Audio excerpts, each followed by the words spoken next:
Los pacientes que tienen alguna enfermedad en la sangre, puede ser cáncer en la sangre como leucemia, que es lo más común en México. O sea, la leucemia ataca a, yo creo que 2,000 casos al año en niños, cada año, que necesitan un trasplante de células madre para sobrevivir por leucemia, los diferentes tipos de leucemia. Además de la leucemia, otras 70 enfermedades pueden ser curadas con un trasplante de células madre. Nosotros desde NMDP México facilitamos el trasplante, pero dependemos también de las alianzas con otras organizaciones para que alberguen al paciente y a un familiar, ¿no?, a su principal cuidador, durante el proceso post-trasplante.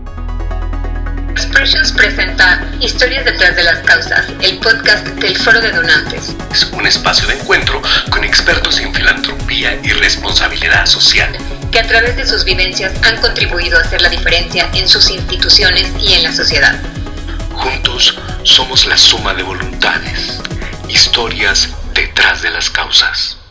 Bienvenidos a Historias detrás de las causas, el podcast del Foro de Donantes. Recuerden que estamos en Spotify, YouTube y Apple Podcast. Marilu, ¿cómo estás? Muy bien, Ernesto, muchísimas gracias. Pues muy contentos porque tenemos aquí grandes amigos con quienes vamos a tener una charla muy interesante. Si los presentas, por favor. Claro que sí, muchísimas gracias por acompañarnos el día de hoy. Tenemos a Sergio Medrano, él es director general de NMDP México, y a Fer Peniche, que es nuestra gran amiga. Ella está como directora de recaudación y pues nos da muchísimo gusto tenerlos aquí. Muy gracias por aceptar acompañarnos.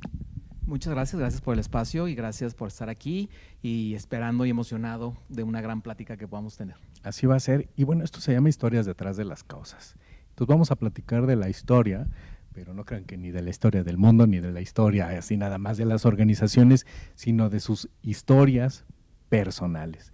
Entonces, Fer, si nos cuentas, por favor, porque bueno, a ti nos conocemos desde hace muchos años aquí en el Foro de Donantes, pero vamos a viajar para atrás. Platícanos de ti, dónde naces, un poquito de tu entorno familiar, y ahí justo quiero que llegues al punto, ese punto clave que siempre preguntamos aquí. ¿En qué momento te vino esa motivación en tu vida que dijiste yo quiero trabajar en esto, o cómo te fue llevando hasta llegar a donde estás ahora?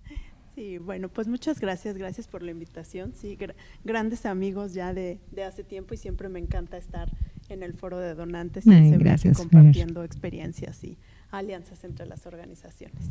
Y bueno, Fer, pues si me voy hacia dónde empezó todo esto, creo que tiene mucho que ver con mi ambiente familiar.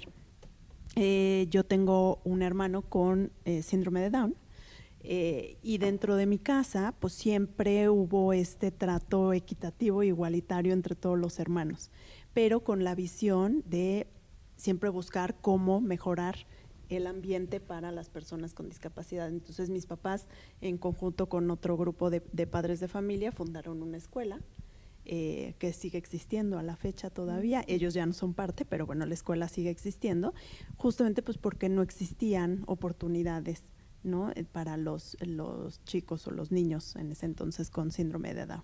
Entonces creo que desde ahí pues mis papás sembraron esa semillita de siempre ver hacia el bien común, siempre buscar satisfacer las necesidades de alguien más desde la trinchera de cada uno de nosotros.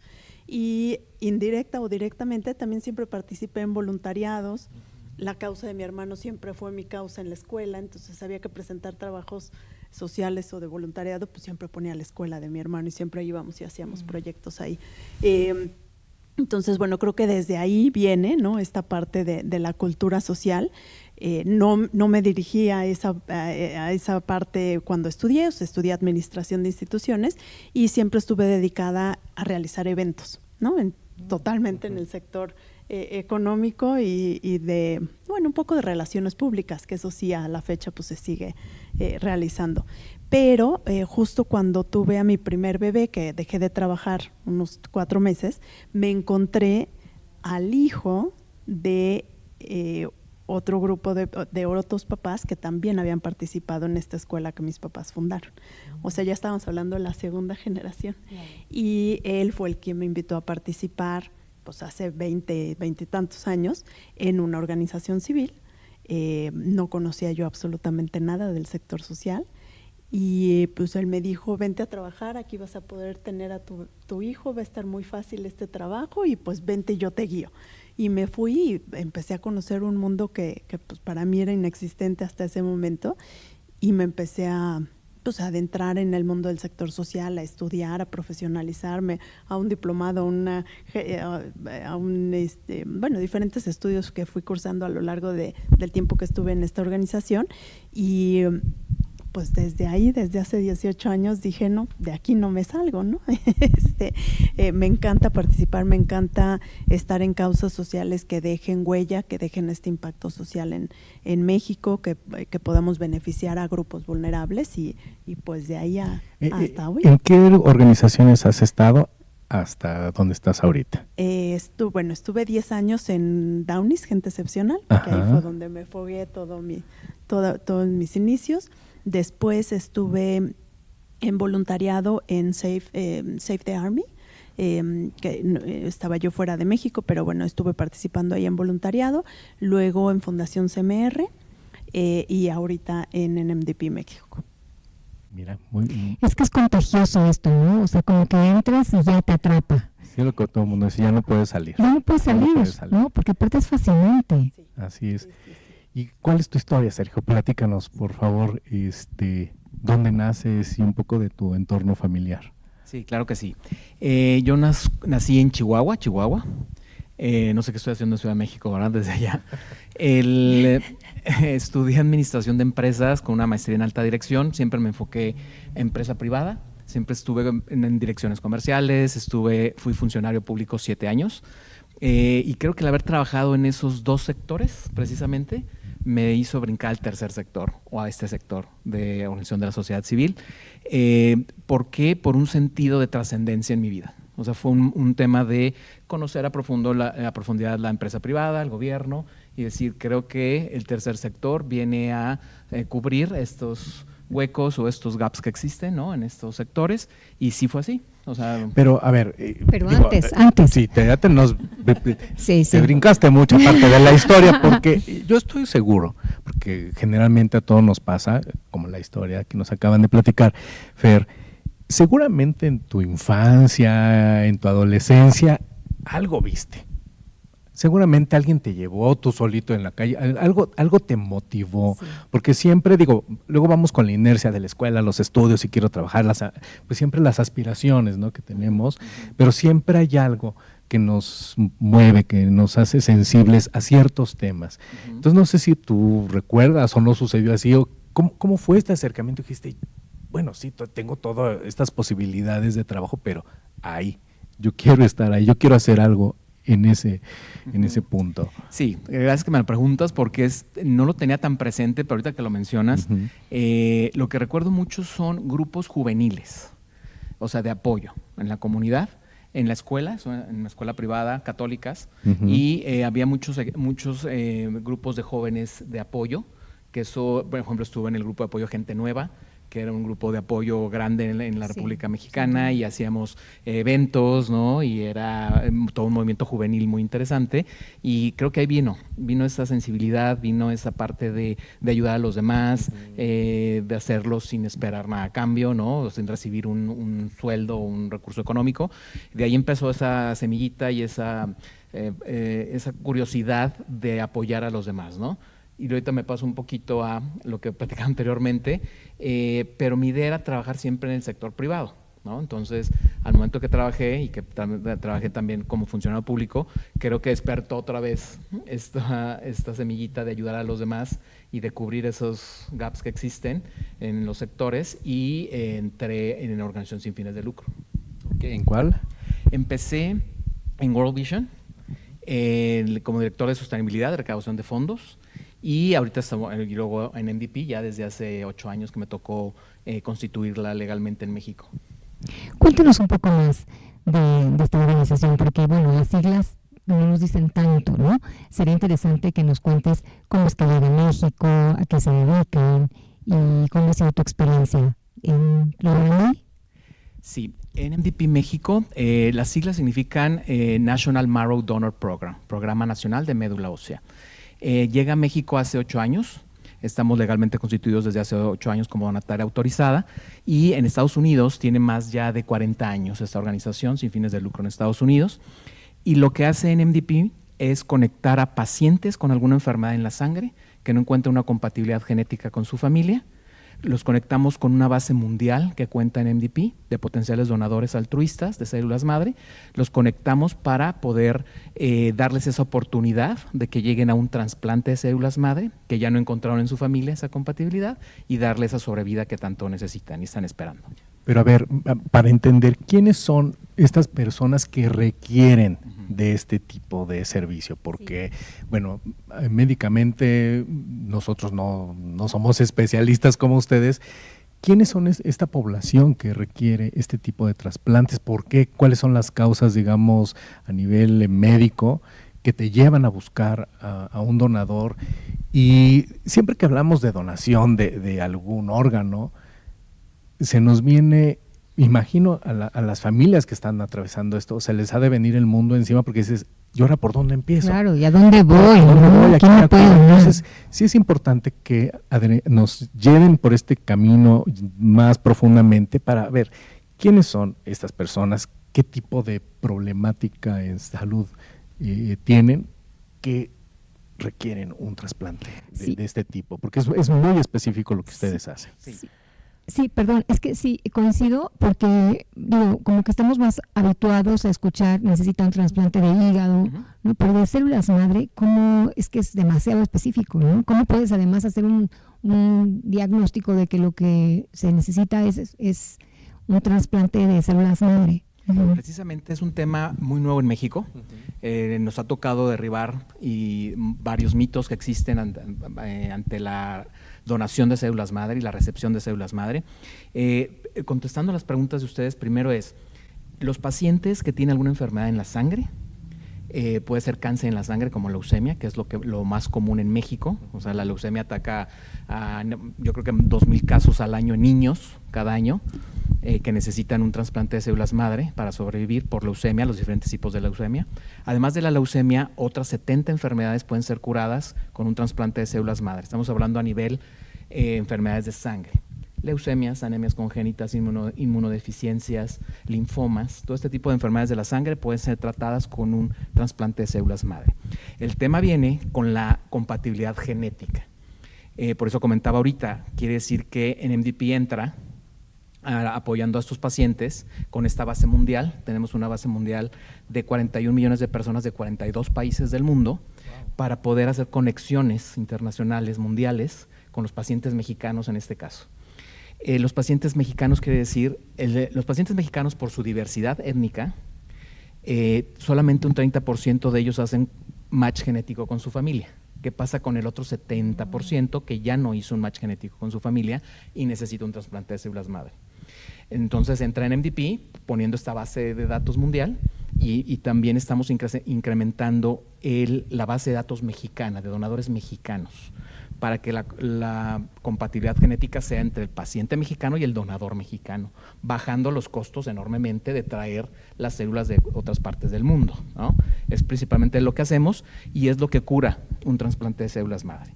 Es muy nuevo, hay muchos mitos, ¿no? Uno de los mitos más importantes es: si dono células madre o me toman una muestra bucal para estar en la base de datos mundial, ¿me pueden clonar? Porque estamos tomando una muestra de ADN. Son ese tipo de mitos que pueden existir. Si voy a donar las células, me van a punzar la médula espinal, y no estamos hablando de a nivel médula espinal, estamos hablando a nivel médula ósea, ¿no? Okay. Y ahorita platicamos más a profundidad cómo se hace, pero es realmente lo que hacemos ahorita. Entonces hay que generar esa cultura de donación de células madre, desmitificar temas de trasplante de células madre y qué sí funciona con las células madre y no. Hay muchos temas de cremas de células madre, hay muchos temas de las células madre de los animales, pero lo que está comprobado científicamente es el trasplante de células madre en ser humano. Oye, pues cuéntanos, perdón. Sí. Más para acotar un poquito otra de las preguntas es, nosotros atendemos cualquier edad.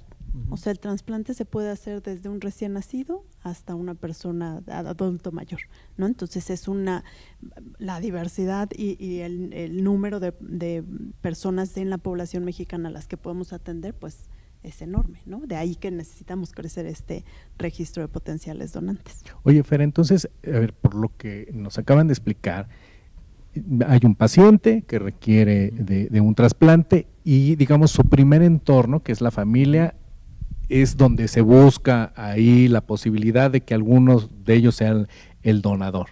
Entonces viene que resulta que pues, no, ninguno de sus familiares es compatible. ¿Cómo es que, no sé si a través de los hospitales, las clínicas donde están estos pacientes, los conectan con ustedes o cómo se hace ese vínculo? Porque pues está la problemática familiar por un lado, pero está esta organización que tiene poco tiempo en México. Ese primer acercamiento, ¿cómo lo hacen? ¿Ustedes tienen conexión con clínicas, con hospitales o cómo se dan a conocer que ustedes son un vínculo ahí? Sí, bueno, aquí precisamente es a través del médico tratante. Okay. ¿No? El médico tratante debe de tener conocimiento también de nuestra posibilidad de tratamiento para que nos pueda referir.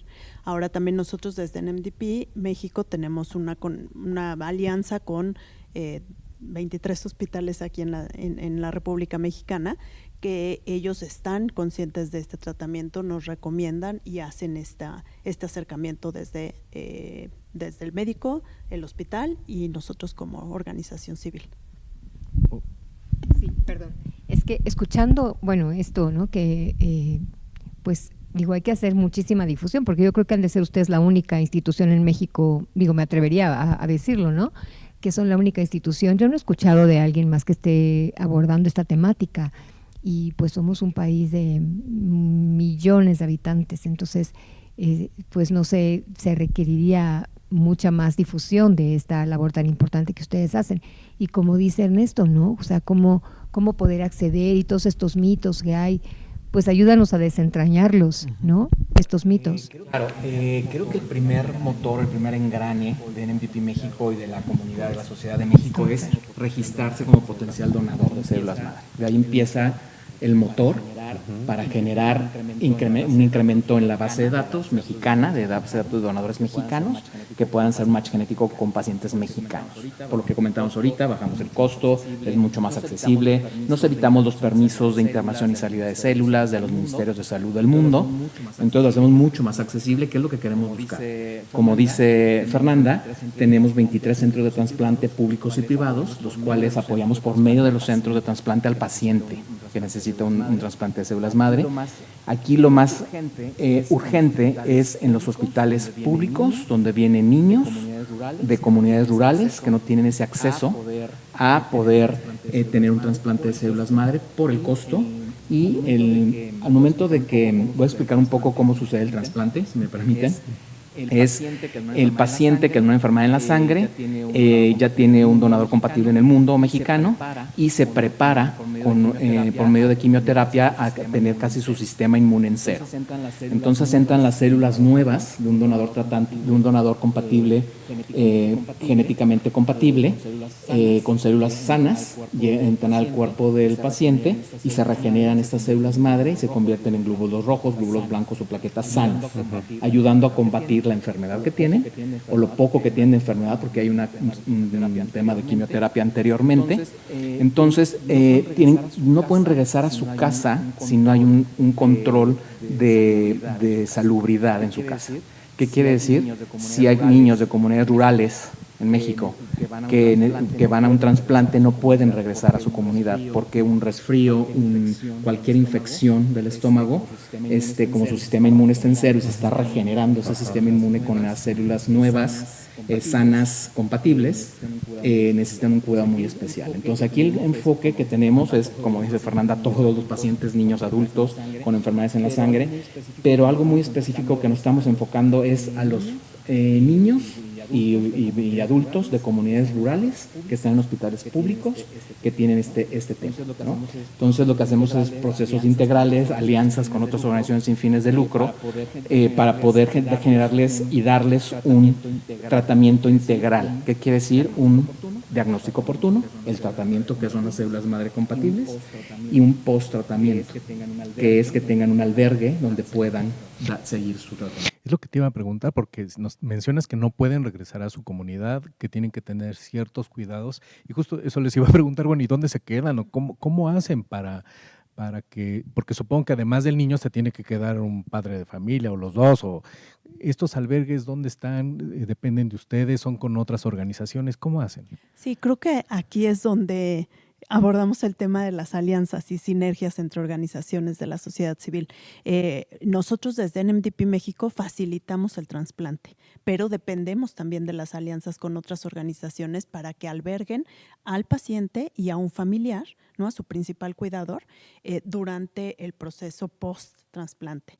Entonces tenemos alianza con organizaciones que ya todos ustedes conocen, ¿no? Aquí Nadie se rinde, Casa de la Amistad, la Casa de Ronald McDonald, o sea, diferentes organizaciones que ya cuentan con las facilidades y los albergues para que este paciente pues trascienda su post-trasplante adecuadamente y en las condiciones mucho más cuidadas que si regresar a su comunidad, porque obviamente, como dice Sergio, el regresar a su comunidad es potenciar cualquier cantidad de infecciones o de posibles enfermedades adicionales, que pues lo que no queremos es justamente que suceda eso, ¿no? Claro. Entonces tenemos que mantenerlo en este círculo cerrado a él y a su familiar directo. Nosotros desde NMDP México facilitamos todos estos costos, ¿no? Nosotros trabajamos por eso en alianzas con otras organizaciones, ya sea para conseguir recursos para pagar este albergue o que la organización se sume coinvirtiendo en esa parte. Y es lo que Sergio comentaba de los proyectos integrales. Sabemos que no lo vamos a combatir solas, ¿no? Como una única organización necesitamos unir esfuerzos, qué es lo que tú tienes, qué es lo que yo tengo, cómo nos sumamos y cómo atendemos al paciente efectivamente, ¿no? y eficazmente durante toda su enfermedad. Son 3 características principales y siempre lo comentamos para las personas que se quieran inscribir en el Registro Mundial de Potenciales Donadores, porque es mundial. O sea, aquí al momento de inscribirse como potencial donador están en la base de datos de México, pero está compartida con todo el mundo. Entonces pueden hacer un match genético con mexicanos o con algún paciente internacional en el mundo que sea compatible genéticamente. Por lo general cuando hacen un donador mexicano hace match con un paciente internacional es porque es de origen hispano-mexicano, ¿no? Hemos mandado células a Grecia, Alemania, Francia, ¿no? Que son de donadores mexicanos. Los 3 requisitos son ser mayor de edad, estar entre 18 años y 40 años. Se está bajando un poco la edad a 35 años. ¿Por qué? Porque en la base mundial pueden estar 20 años. Quiere decir que si una persona se registra a los 40, a los 60 sale de la base de datos mundial. ¿Por qué? Porque las células que va generando nuestra médula ósea se van minando un poco, ¿no? No son tan puras como cuando eres más joven. Y también vamos contrayendo enfermedades que podemos contagiar a través a nivel celular, ¿no? Entonces, el primer requisito entre 18 y 40 años, estamos bajando a 35 años. También el otro punto importantísimo es no tener enfermedades al momento que te estás registrando que puedas contagiar, que tú sepas que puedes contagiar, como VIH-Sida, como una diabetes no controlada, el mismo cáncer, no puedes registrarte porque sí se transmite a nivel celular. No estamos hablando a nivel de sangre, es a nivel celular. El tercer punto, y siempre lo menciono como algo muy importante, es tener la voluntad de donar al momento de hacer el match genético. Una cosa es registrarte, que ahorita les platico cómo se registran, es una muestra bucal con un hisopo inerte, se frota por dentro de la mejilla 10 segundos de un lado, 10 segundos del otro lado, se llena un documento legal, que es lo que mencionabas, con protección de datos, con toda la parte de datos personales para poderlos contactar a través del tiempo. Eso es para registrarse y quedar en la base de datos. Después del tiempo, pueden pasar 6 meses, 5 años, 10 años, 20 años, hacen un match genético y lo más importante es que cuando les hablemos a los donadores, sigan disponibles y tengan la voluntad de donar, porque al momento de hacer un match genético ya hay un paciente que necesita esas células específicamente. Se quedan en la base mundial de NMDP en general y durante el tiempo desde que se registran hasta que pueden hacer un match genético o en estos 20 años hay cierta comunicación con ellos, ¿no? Pero el tema es, al momento que hacen el match genético ya, se hace una nueva prueba para confirmar la compatibilidad y que no tenga enfermedades contagiosas. No lo saben. Nos ha tocado donadores que les tenemos que avisar, no puedes donar porque tienes estas enfermedades, ¿no? Y también confirmar la compatibilidad, que es bien importante. Y qué fuerte, ¿no? También, o sea, esperar, no, bueno, ahí me voy a poner en el lado del paciente. ¿Hay algún tipo de apoyo en el momento que lo haces? Porque debe ser fuerte que llegas y te hacen una prueba y te dicen, oiga, usted tiene tales enfermedades y no puede donar. Del donante. Sí, del donante. Sí, del donante. A ver, es fuerte, pero es mejor que lo sepan, ¿no? Entonces, No, sí, pero pues mejor yo no me lo esperaba. Ya sí. ¿Qué tengo que? Sí. Yo creo que yo lo vería un poco más positivo en el sentido de sí hace un shock, ¿no? Pero el tema también es hay donadores que no tienen esa cultura de un chequeo, ¿no? Donde al momento de que NMDP les da ese resultado, creo que es bueno para que lo puedan tener en cuenta y controlar, ¿no? O hacer algo con ellos, ¿no? Entonces yo creo que otra de las ventajas que tiene el donador es que está en la base mundial, es que si a ellos, al donador, les llega a pasar alguna enfermedad en la sangre, ya tienen una histocompatibilidad, que es el análisis de HLA, donde ya está en la base mundial y lo pueden pedir a NMDP mundial y les pasan su información genética, ¿no? Y con eso ya pueden llegar con su doctor tratante y decir, necesito un trasplante, esta es mi histocompatibilidad. Y por otra parte, desde NMDP México sí contamos con este programa de apoyo emocional, ¿no? Para el paciente, ¿no? Porque sí es pues es todo un proceso, ¿no? Desde el diagnóstico, ¿no? Desde el momento en que se está haciendo el trasplante hasta después de que se hizo el trasplante, porque pues todos estos cambios emocionales y médicos y de salud pues son muy fuertes. Oye, Fer, y este apoyo es, bueno, para el paciente, pero imagino que para los papás, por ejemplo, de los niños, porque todas estas enfermedades no son individuales, siempre golpean al primer entorno, ¿no? Sobre todo a las familias, porque los papás, pues muchos tienen que dejar de trabajar por irse a atender al niño, económicamente golpea muchísimo también, entonces supongo que Una contención claro, familiar, ¿no? Porque sí, si bien es cierto, no es nada más el paciente, es el primer cuidador, pero también el papá que a lo mejor pues tiene que dejar de trabajar o tiene que tener un segundo trabajo, es los hermanos, o sea, se hace todo este proceso de contención emocional dentro de la familia, ¿no? Con un número determinado de sesiones y si se necesita más, bueno, pues se va brindando ese apoyo.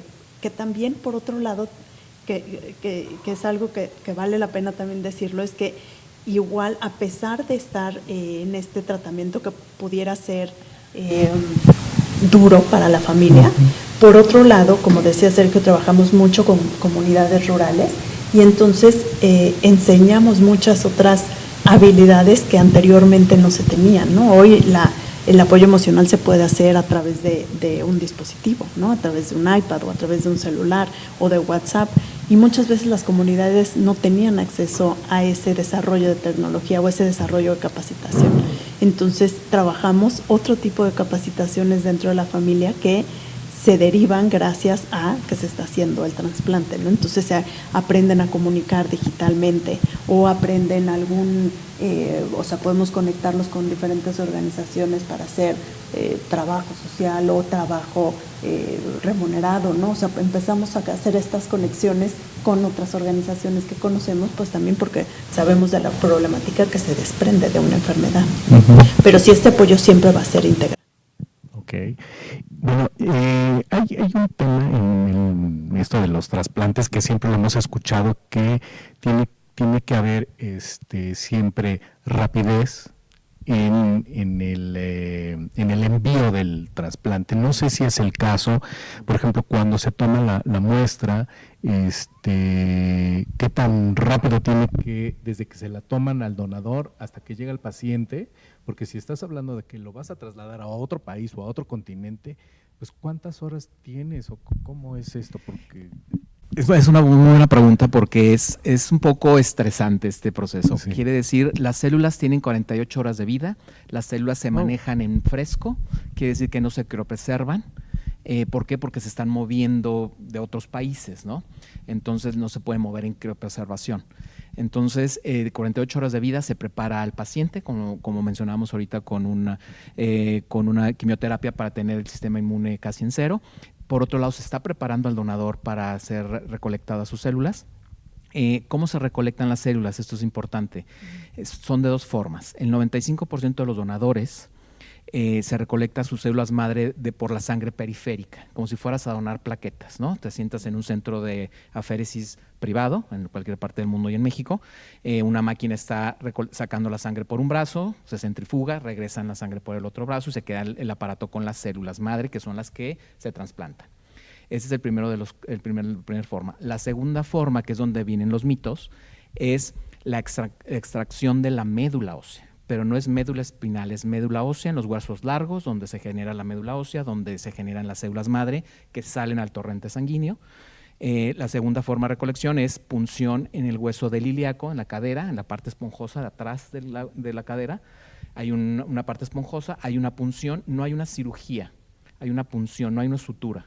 Entonces punzan, sacan médula espinal, médula ósea, y de esa médula sacan las células madre. Lo que se trasplanta siempre es la célula madre, pero vienen de la médula ósea. Oye, pero perdón, a ver, nos acabas de decir 3 maneras de cómo se toman. ¿Cómo se decide si es la opción 1, la 2 o la 3? Son 2 nada más, una es sangre periférica, la otra es médula. Ok. Entonces, ¿quién lo decide? El doctor tratante. ¿Y de qué depende?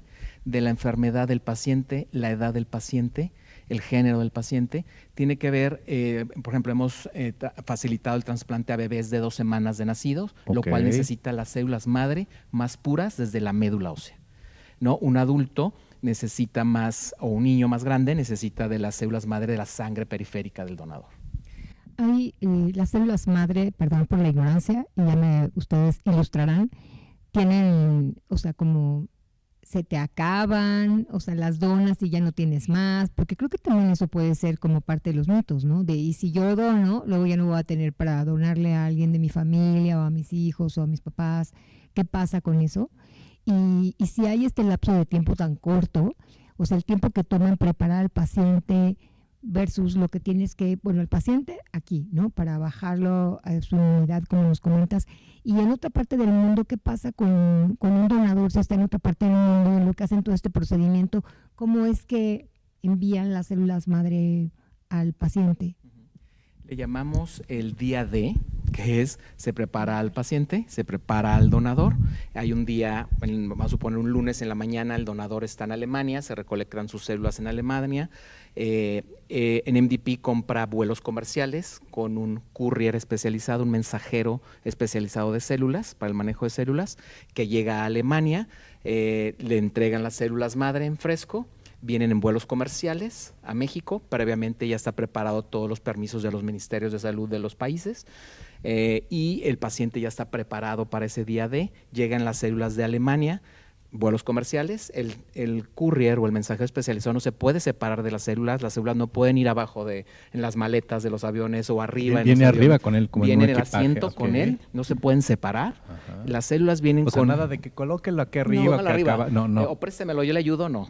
Y traen, me imagino, un permiso ahí. Traen toda persona la... para y que... además para protegerlo, ¿no? Supongo que tiene que ser un contenedor especial. Sí, pero si llega, por ejemplo, el sobrecargo o alguien, a ver, no puede traer nada. Me imagino trae algo que le... Toda la documentación viene con 10 documentos legales donde no pueden pasar por rayos X, no pueden separarse de las células, vienen en unos coolers o en unas hieleras especializadas, no congeladas, simplemente para mantener la temperatura con unos chips especiales que vienen marcando la temperatura de dentro de la hielera hacia una pantalla que viene afuera. Y el mensajero viene viendo la temperatura, no se pueden mover, no puede superar de cierta temperatura, no puede ser inferior, porque si baja o sube la temperatura, explotan las células.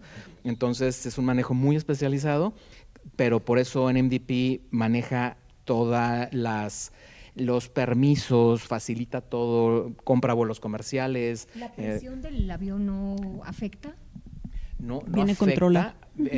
No afecta a las células porque viene controlada la presurización de la cabina. Sí, es que, recordemos que estamos hablando de que en esas células está la posibilidad de una vida. Claro, ¿no? sí. Entonces sí, el sistema que se tiene el empaque. El empaque, el courier, el tiempo, todo está perfectamente detallado para que lleguen y el paciente esté preparado para inyectarle las nuevas células. Fer, pareciera que vivimos en un mundo maravilloso donde dices, pues ya con las facilidades de las comunicaciones, ahorita yo mando algo y ya mañana está ahí, ¿no? Pero desafortunadamente nos enfrentamos, los que viajamos por temas de trabajo o por descanso, de repente llegas al aeropuerto y pues se canceló su vuelo, se pospuso. Acaban de mencionar que son vuelos comerciales, entonces si tienes un tiempo determinado para que lleguen el envío, ¿qué sucede cuando hay cancelaciones de vuelos, mal tiempo? Todas esas cosas que seguramente se enfrentan y ustedes están con el reloj así de que se va a retrasar. ¿Qué sucede, Fer, en estos casos? Sí, ahí tenemos que ser muy precavidos. Ajá. NMDP compra 3 vuelos comerciales, wow. ¿No? Tenemos uno que es sí la ideal, ajá. Pero tenemos uno anterior y uno posterior por cualquier eventualidad, ¿no? Okay. Sí, porque, o sea, como les comento, al final es una vida la que se está transportando. Sí. Entonces tenemos que cubrir todas esas posibilidades y escenarios que no se pueden, o sea, que no son tan controlables. Simplemente hoy hubo un caso, ¿no? Sí, si lo quieres platicar. Hoy hubo un caso importante, bueno, tenemos 8 años ya en México, pero hoy hubo cambio de administración en la aduana mexicana, en los aeropuertos, entonces salían unas células ayer de un donador mexicano a un paciente en otro país. Bueno, damos mucho la información, por eso no podemos decir de dónde vienen y a dónde van, pero sí es un donador mexicano que iba a otro país. Vino un courier desde Alemania, especializado al manejo de estas células, sale del aeropuerto, hay nueva administración en la aduana y no saben cómo tratar las células, ¿no? Porque es una nueva administración. Es algo muy tenso porque no pudo salir ayer en la noche y tuvimos que, lo bueno es que había un vuelo para hoy a las 12 del día. Entonces, mientras capacitamos a la nueva administración en de dónde vienen todos los permisos, en qué parte de la ley vienen estos permisos, que no pueden pasar por rayos X, que tienen que ser tratados, no se pueden separar la hielera del mensajero especializado, tuvimos que hacer esta capacitación nueva a esta nueva administración de la aduana en el Aeropuerto Internacional de México y salieron hoy a las 11 de la mañana, ¿no? Entonces, todo este tipo de eventos, que son los que platica también Fernanda, son los que tenemos que ir a enfrentar y tenemos que solucionar. Es estresante, pero al final del día el saber que esas células y todo lo que se hizo para transportar esas células van a llegar a dar vida y muchas veces, yo puedo asegurar que todas las veces, es la última oportunidad que tiene el paciente para sobrevivir. Contestando tu segunda pregunta nosotros brindamos esta capacitación por la experiencia que tenemos en movimiento de células a nivel mundial. Pero creo que viene mucho de la raíz son las leyes que existen. En México no están, en las leyes de México de salud, no están contempladas las células madre como tal, están como derivados de la sangre. Entonces ahí es un tema donde tenemos que interpretar mucho esta ley para poder capacitar, ¿no? Entonces es importante, sí capacitamos, no que nos dediquemos a capacitar, pero al momento que hay un cambio de administración, un cambio en alguna parte del proceso, sí tenemos que decir cómo funciona, ¿no? Para que quede muy claro, ¿no? También, y aquí entra un tema de incidencia pública, donde estamos trabajando mucho y muy de la mano con Cámara de Diputados, con el CENATRA, el Centro de la Transfusión Sanguínea, donde ahora que hay cambios administrativos, sí necesitamos volver a retomar el tema para poder dejar muy claro, controlar todos esos permisos y que todo esté en orden para el movimiento de células. Tu primera pregunta es si se regeneran la médula ósea de los huesos largos del cuerpo, generan constantemente células madre que están sacando al torrente sanguíneo. Las células madre, siempre lo digo de una forma muy sencilla, es quien decide en qué convertirse. Las células madre deciden convertirse en glóbulos blancos, glóbulos rojos o plaquetas. Por eso se llaman células madres, donde nacen estos tres tipos de célula. Entonces, se están regenerando constantemente, si lo sacan del torrente sanguíneo, la médula ósea sigue regenerando. Si sacan la médula ósea se sigue regenerando. O sea, de hecho tenemos un video muy, muy interesante donde decimos, tenemos más de 200 billones de células madre que se están regenerando constantemente. Si donas, se va a seguir regenerando, ¿no? Sí, y este video es muy, muy ilustrativo porque justamente te preguntas, ¿no? ¿Qué harías con 200 millones? ¿Salvarías una vida? Sí. Tenemos 200 millones de células, ¿no? Que se están regenerando constantemente. Entonces, ¿por qué no donar? ¿Y por qué no donar en vida? ¿No? Porque muchos somos donadores de órganos, pero bueno, pues cuando cuando ya no estemos en este terreno, ¿no? Cuando ya moramos. No, bueno, por ejemplo, un donador de córneas, pues tienes 2. Uh-huh. Podrás donar cuando mueras 2 córneas, ¿no? Si bien. Pero, por ejemplo, ¿alguien puede donar más de una vez en el caso de células madre? Por ejemplo, sí. si yo soy compatible, pues coincidió que a lo mejor 2, 3 veces en mi trayecto antes de llegar a los 40, fui compatible a través del trabajo que ustedes realizan. ¿Sí se puede hacer eso? Sí. Sí se puede donar las veces que sean, puedes donar células madre porque están regenerando. Ajá. El tema, lo complicado es ser genéticamente compatible. Sí, es muy raro. De 250 personas que registramos en el mundo, una hace match genético con algún paciente en el mundo. Uh-huh. Es muy bajo la posibilidad de ser compatible, por eso la red tan grande de potenciales donadores. Lo que más me ha tocado a mí y a la organización en Estados Unidos es 3 veces, un donador donar 3 veces. 2 veces para el mismo paciente, porque quiere decir que donó y pasó alguna pequeña recaída o algo y necesita otro. Okay. Y el tercero por alguna otra compatibilidad genética. Perdón. Y si yo quisiera ser donadora, ¿cómo puedo hacer? Para acercarme a ustedes, ¿a qué centro puedo acudir? ¿Qué información nos pueden proporcionar para también quien nos está escuchando y viendo? Bueno, todos podemos ser donadores, ¿no? Potenciales donadores mientras estemos en este rango de edad. Bueno, ya no digo estemos, ¿verdad? Mientras estén en este rango de edad. Bueno, pero podemos ser benefactores, ¿no? O sea, podemos apoyar en diferentes líneas.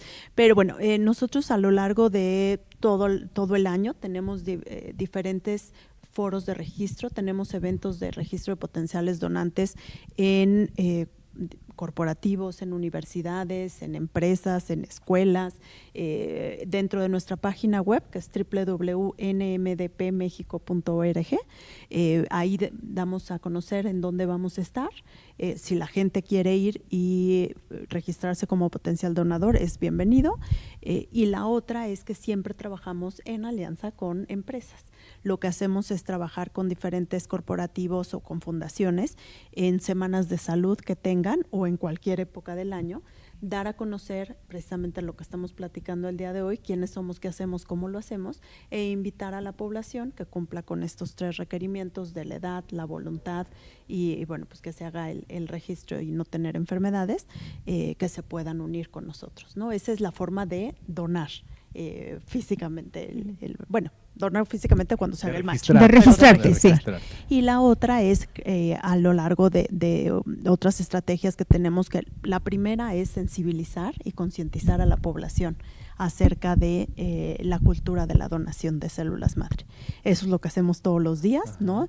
Quitar estos mitos, decirle a la gente cómo puede hacerlo, ¿no? Cómo puede salvar una vida en vida a través de la sensibilización. Y por otro lado, lo que comentaba Sergio, que es bien importante, es incidencia en política pública, ¿no? Poder cubrir estos huecos que existen en la ley, dar a conocer cómo se puede hacer y que entonces este proceso sea mucho más fácil, ¿no? Con cualquier administración o con cualquier dependencia de salud. Y la tercera, bueno, es a través de las donaciones económicas. Nuestro proceso de facilitación de trasplante es caro. Por todo lo que les estamos contando que se hace, bueno, claro. De más o menos, como para nada más dejar un número, un trasplante de donante internacional a un paciente mexicano tiene un costo aproximado de $1 millón. Si es de mexicano a mexicano, puede bajar hasta $400,000. Pero todo este proceso, pues nosotros lo cubrimos desde NMDP México gracias a las alianzas que tenemos y a la procuración de fondos que se hagan. Entonces, invitamos a la gente desde a participar donando unos $5, $100, $200, lo que sea, porque todo va sumando para esta gran bolsa que se necesita para poder cubrir los costos. ¿Y estas donaciones económicas cómo se hacen? ¿A través también de la página o cuál es la cuenta? Sí, lo hacemos a través de la página www.nmdpmexico.org. Ahí nos lleva al link de donar, ahí identificamos si quieres donar $100 para qué, $200, $300 o lo que sea, convertirte en donante recurrente. En los eventos de registro ya también contamos con un código QR por si la gente no cumple con la edad para querer donar, pero se sensibilizó por nuestra causa y quiere participar, pueda también hacer esta donación. Tenemos alianzas con fundaciones de segundo piso o con fundaciones de la sociedad civil, en donde participamos en este proyecto integral, donde cada uno coinvierte o invierte socialmente en este proyecto para salvar vidas, ¿no? Al final, como dice Sergio, somos una respuesta de ayuda humanitaria de emergencia, porque normalmente somos ya el último tratamiento entre la vida y la muerte. Entonces, estas alianzas de alto impacto entre diferentes entidades, gobierno, sociedad civil, empresas, pues es muy impactante socialmente y de largo plazo, porque estamos salvando vidas. ¿Cuántas? Pues son 2,000 casos de niños que ocurren cada año, solo de niños. Y en México, desde que existe la organización aquí en México, ¿tienen el dato así ahorita aquí en mente de cuántas personas se han atendido? Sí, claro. Hemos facilitado alrededor de 445 trasplantes en estos casi 8 años y estamos hablando de donadores mexicanos para pacientes mexicanos, donadores mexicanos para pacientes de origen hispano-mexicano en cualquier parte del mundo. Entonces, estamos muy orgullosos de esos números porque no es fácil. Llegar a un país y hacer algo de cero, ¿no? Y generar esta cultura de donación de células madre, generar esta recaudación de fondos para un tema muy, muy específico. Nos ha costado mucho trabajo, pero vamos bien. O sea, la idea es poder seguir facilitando, primero, acrecentar la red de centros de trasplante que podamos apoyar. Alrededor hay de 60 centros de trasplante en México. Que necesitamos que sean de la red de NMDP para seguir facilitando trasplante. También registrar potenciales donadores, otro llamado a la acción bien importante. Si hacemos una base de datos de mexicanos donantes, potenciales donadores de células madre, esto va a facilitar mucho el trasplante. Por eso, y las alianzas. Creo que las alianzas es bien importante ahorita, organizaciones de la sociedad civil, corporativos, lo que tengamos que hacer para que se llegue a realizar ese trasplante. Cuidando como toda la discreción que tienen que guardar en este caso, ¿nos podrán compartir algún caso de éxito que hayan tenido, como para ilustrar más cómo es pues todo este proceso desde que se inscribe una persona por ambos lados, ¿no? Tanto un donador como, ¿es donante o donador? ¿Cómo es lo correcto? El donante o donador, nosotros lo que hacemos es diferenciar. Cuando es económico, no decimos donador, decimos benefactor, claro, ¿no? Para no confundir con donador o donante de células madre. Lo decimos de las dos formas, pero donante o donador es para células madre, para nosotros, y benefactor económico. Y bueno, cuando tienen a una persona que es una persona que es un paciente que requiere de esta donación, y cuando es una persona que se registró para poder dar sus células madre, que nos puedan compartir un caso que haya sido, supongo que ya haya pasado tiempo y todo para que sea más fácil que nos lo puedan platicar. Les voy a platicar un caso que es de Chihuahua, donde yo nací, entonces estoy muy orgulloso de ese caso. Es Natalia, ya lo podemos decir así, porque ya pasó un tiempo. Nosotros podemos compartir la información y algo bien importante es que se conozca el donador y paciente después de 1 año y medio de haber sido trasplantado. Yo me pongo chinito cada vez que platico porque hacemos una gala, un evento de gala donde se encuentra donador y paciente, que no se conocen, son de otros países o puede coincidir que sea de México a México, pero no se conocen. Entonces hacemos esta gala donde se conocen. En este caso fue Natalia y Walter. Walter de Estados Unidos, Natalia de Chihuahua. Natalia tenía 22 años, donde le detectaron una leucemia, un tipo de leucemia aguda, y necesitaba un trasplante urgente, ¿no? Walter se inscribió en una universidad americana, ¿no? Como potencial donador. Y hicieron match genético. Ella se trató en el Hospital Universitario de Monterrey, por estar en Chihuahua, en el norte. Se trató ahí, su médico tratante estaba ahí. Encontraron este match genético, hicimos la comunicación y trajimos las células de Estados Unidos a México. Natalia ahorita está recuperada al 100%. Es una persona que fue una sobrevida y una oportunidad de vida impresionante, porque tenía 22 años. Sí, la edad, oye, pues estás apenas empezando la vida. Hay videos en YouTube donde está el encuentro de Natalia con Walter, en YouTube, en nmdp.mx. Muy bien, se me acordaba. NMDP lo contacta, claro. Le dice, oye, ¿hiciste un match genético? No le dice dónde está el match, ya hiciste un match genético, dijo que sí, que es lo que comentábamos ahorita, que es bien importante. Registrarse, pero tener en mente que puede llegar algún día en que hagas match y tienes que decir sí. Y que te digan sí. Y además, bueno, y supongo que después de esto le tienen que hacer un examen, ¿no? Para ver que está saludable. Así es, se hizo un examen, estaba saludable, ya estaban de acuerdo el médico tratante y el donador por medio de NMDP, y se recolectaron las células un lunes en la mañana, por lo general son los viernes o los lunes, se recolectan las células y ya estaba Natalia preparada con quimioterapia para recibir las células, llegan, se transfunden las células el mismo lunes en la noche y ya es la recuperación de Natalia, que por lo general tardan 2-3 meses en recuperación, ¿no? En que el trasplante injerte, pegue y siga su recuperación, porque lo que está haciendo es regenerar el sistema inmune sano. No, perdón, es que iba a preguntar, después de que es todo este proceso, de que ya ella empieza su recuperación, ¿cuánto tiempo después fue la gala? Sí, yo iba a preguntar lo mismo. Fue 1 año y medio después, por las leyes de los países. Cada país tiene cambia el tiempo de la ley, pero en México es 1 año y medio, y en Estados Unidos es 1 año. Entonces tuvimos que esperarnos el 1 año y medio para que se conocieran. ¿Y la gala fue en dónde? La gala fue en WeWork, en un salón de WeWork. Ahí fue la gala, la organizó NMDP México.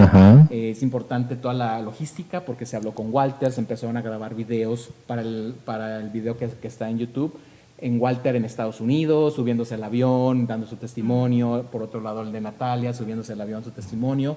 Es una gala donde estuvo Samo, de Camila, nos hizo favor de donar su show, ¿no? Y estuvo ahí cantando, de hecho preparó una canción para ellos dos. Hubo un diseñador de joyas que también diseñó una joya que era un dije, donde era la mitad era una persona, la mitad era para Natalia y la otra mitad para Walter, porque los dos hacen uno solo. Entonces todo eso pasa y es muy emotivo, y estaba en medio de la canción de Samo. Los dos estaban separados en salas distintas. Estaba cantando Samo y entran los dos a conocerse, ¿no? Entonces, ¡qué fuerte! Sí, y es súper emotivo porque se convierten en hermanos de sangre.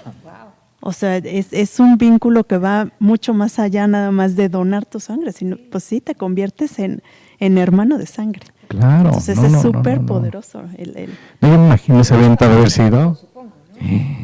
No. Sí, van las familias y bueno, obviamente nosotros tratamos siempre de cubrir estos eventos con aliados, con potenciales donantes, con gente clave que sabemos que con esta sensibilización pues se va a aliar más a nuestra causa, ¿no? Porque como les decíamos, pues tiene que haber de todo, sociedad civil, gobierno, farmacéutica, ¿no? Por los medicamentos, empresas, corporativos, todo el que quiera participar en salvar una vida.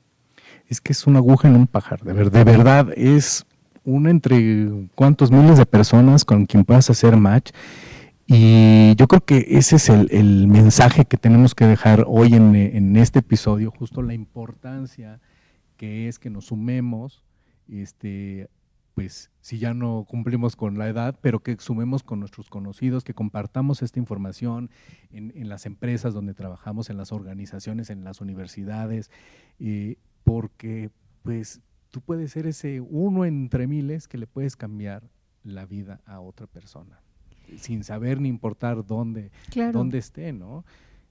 Y qué bonito, y qué importante que podamos saber que podemos salvarle la vida a alguien y podemos ser donadores, en vida, ¿no? Y bueno, pues para quienes ya no entramos en el registro, que hay muchas otras formas en las que podemos sumarnos a estas causas, ¿no? Bueno, siempre difundir es una gran ayuda, pero bueno, también ya nos compartieron que se puede donar a través de su página, económicamente, y alguna otra forma de apoyo que se pueda hacer. Sí, nosotros trabajamos como cualquier organización de la sociedad civil, bueno, a través de las recaudaciones económicas, ¿no? Ya sea en la página o cuando estén en nuestros eventos con el código QR, pero también con voluntariado, ¿no? Nosotros cuando vamos a hacer los foros de registro, pues necesitamos personas para sumarse al registro, para preparar los kits, etcétera. Entonces también hacemos mucho voluntariado corporativo con las empresas, apertura con las corporaciones o fundaciones o empresas que quieran tener un foro de registro de dentro de sus líneas de acción de responsabilidad social. Y bueno, tenemos un catálogo desde experiencias como esta del foro de paciente donante, tenemos experiencias de recaudación, tenemos el voluntariado, tenemos la recaudación como potencial, como donante recurrente, ¿no? Benefactor recurrente. ¿Y qué otra tenemos? Pues creo que las cubriste todas las posibilidades, pero algo importante, y lo mencionaban aquí, es pasar de boca en boca esta comunicación, ¿no? O sea, de poder registrarse como potencial donador. Si hay casos también en la misma página de internet de NMDP México, hay para los dos beneficiarios, que es el donador y el paciente. Si hay un paciente o hay un familiar de algún paciente que quiere saber más, puede hablar a un teléfono que viene en la página, o un donador también puede hablar a otro teléfono. Son nuestros dos grandes beneficiarios y toda la información viene ahí también. Sí, abrirnos a la causa y invitarlos a todos a salvar vidas en vida. Sí, claro, no, y de verdad que conocer esta organización que, como bien decías al principio, no conocíamos en México que hubiera alguien que estuviera haciendo esto, es único. Y además ya escuchamos todo el proceso, que es muy complicado. Tiene que ser una máquina así perfecta, todo tiene que coincidir y además que una organización especializada, porque ya hablamos de los permisos, de lo complejo que es el empacarlo, enviarlo, el recibirlo, los estudios médicos que le tienen que hacer a ambas personas. Eso nos da una transparencia y una garantía del trabajo y de que quien vaya a ser el donador, por ejemplo en este caso, que sería, digamos, quien podría desconfiar, ¿no?, de algo, pues sabe que está acudiendo a una organización que le va a cuidar y que va a cuidar ahora sí que su donación en todo el proceso, y que va a llegar, porque no es fácil, no es algo así de que, ay, pues ya te quité, ya, no. Entonces, qué importante saber, y como lo dijiste hace rato, que estamos orgullosos de que en México ya tengamos casos de éxito, y de verdad muchísimas felicidades por el trabajo que están haciendo. Y pues el cometido de este podcast es eso, comunicar, compartir y llamar a la población a que done, y que en México podemos hacerlo a través de una organización tan responsable como es la que ustedes representan. Sí, y ahí nada más me gustaría agregar, sí, somos una organización muy seria, que contamos con las certificaciones necesarias para poder hacer lo que hacemos.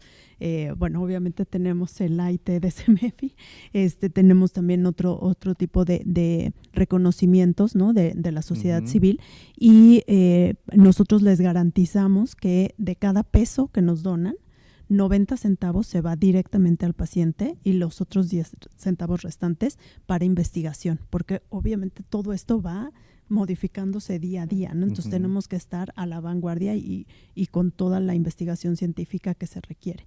Entonces, que sepan de la transparencia, ¿no?, del uso de su recurso, porque estamos muy conscientes de que el 100% se va a salvar una vida. A mí me parece increíble este trabajo y los felicito. Y aquí resalto el poder y la importancia de las alianzas, y que en muchos de los casos ni siquiera lo sabemos, y somos como personas, como instituciones, aliados importantes de este tipo de causas. Por ejemplo, las personas, hablábamos ahorita de los aeropuertos, las aduanas, los vuelos, ¿no? O sea, todas las personas que participan en este engranaje, que tiene que ser perfecto para que pueda tener este resultado, que valoren sus trabajos, que valoren esta participación, que probablemente ustedes ni saben qué importante es el trabajo que desempeñan quienes están en los aeropuertos, los pilotos, quienes están en las aduanas, las autoridades de los mismos aeropuertos, el gobierno, ¿no? Como tenemos que tener mayor conciencia para que también podamos permitir y facilitar este tipo de obras, ¿no? Como ustedes lo decían, ¿no? Tenemos que hacer todavía mucho lobbying para mucha incidencia, para que esto no solamente quede, como decías, ahora tenemos que interpretar,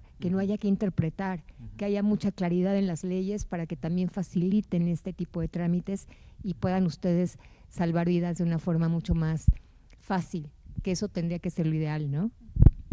Y bueno, pues antes de despedirnos, ya nos platicaron un poco de su vida personal, de lo que hacen y bueno, han hecho en su trayectoria, y siempre nos encontramos personas en nuestro tránsito de vida que nos han dejado lecciones en el trabajo. Algún familiar, mi mamá, mi papá, alguien que transformó en mí ese chip y que hoy, volteando al tiempo, le podemos decir, wow, con tu lección hoy me estoy dedicando a esto que está transformando la vida de muchas personas, salvándole la vida a muchas personas.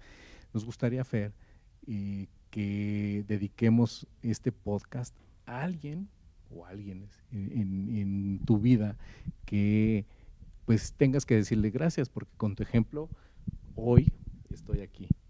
Sí, yo sin duda a mis papás, ¿no? El ejemplo, ¿no? Porque no me lo contaron, yo los vi día a día, pues siempre buscar este beneficio para, bueno, en este caso mi hermano, tuviera una mejor oportunidad de vida, ¿no? Y es algo que pues sembraron en mí, que yo hago también con mis hijos. Mis hijos están acostumbradísimos a hacer voluntariado y a saber qué es el sector social y a querer colaborar con las causas. Entonces, creo que sin duda serían mis papás.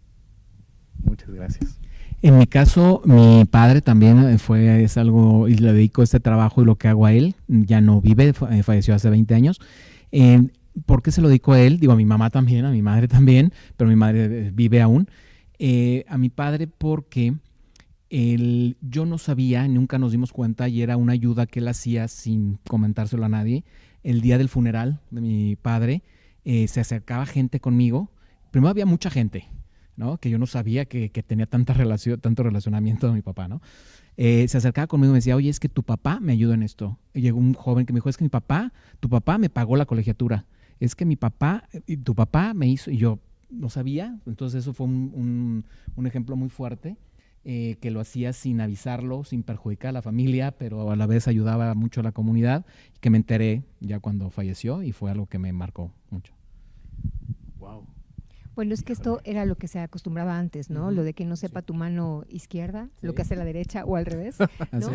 Pero bueno, creo que también es muy importante que ahora podamos visibilizar y compartir este tipo de experiencias para contagiar justamente pues estas actitudes, ¿no? Y que sepamos que hay muchísimas formas en las que se puede ayudar y aportar, no solamente con recursos económicos, como ya lo comentaron también, con el voluntariado, y qué bonito que eso hizo que pues, esta experiencia, ¿no? De ver esta discreción también de tu papá, que no lo quiso, pues no quiso llevarse, digamos, como las palmas en vida, pero qué bonito que te dejó y que te marcó este ejemplo. Y a ti tus papás, Fer, ¿no? Y sin duda, pues, el poder tener este ejemplo desde casa con tu hermano y todo lo que ustedes tuvieron que hacer para darle una mejor calidad de vida, como lo compartes, ¿no?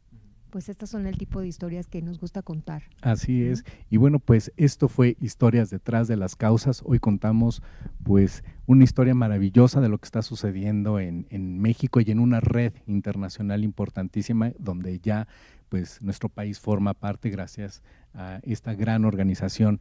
Y bueno, recuerden que estamos en Spotify, en Apple Podcast y en YouTube.